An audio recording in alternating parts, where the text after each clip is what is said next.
Good morning, everyone. Irma Sorber here, day 29. You are so close to establishing a better way, but there are just a couple more truths that we want to share with you. Here's one that we must hold on to: how to forgive yourself. Why is forgiveness such an issue with our hearts, and why do we have such a hard time forgiving ourselves? Forgiveness is like nothing else that we have or can even begin to experience with God. It is outside of our typical payback way of thinking because God didn't want us to be in debt to Him, and He surely doesn't need us to be in debt to us. Forgiveness is 100% initiated and perfected by God. Forgiveness is the byproduct of an undeserving grace that we have freely received.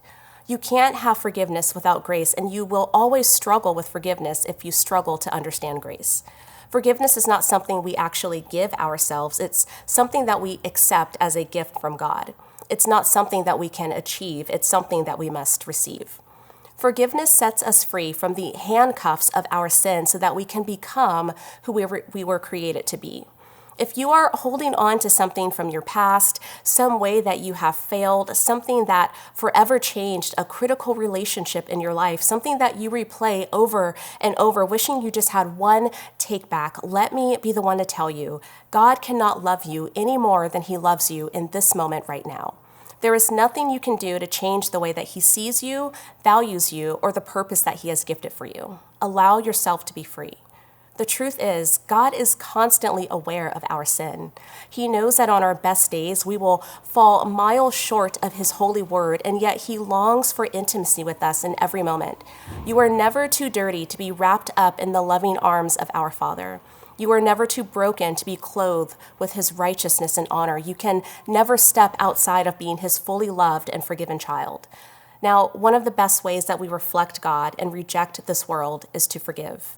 Forgiveness is always a God-ordained thought, nothing our flesh desires to do.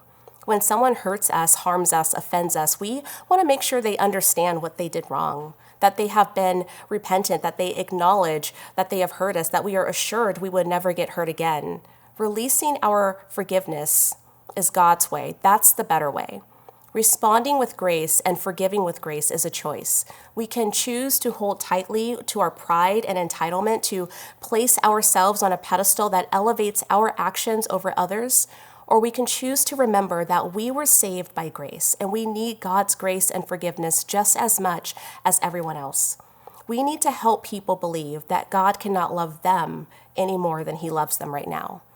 1 John 1:9 says, if we confess our sins, He is faithful and just to forgive us our sins and to cleanse us from all unrighteousness.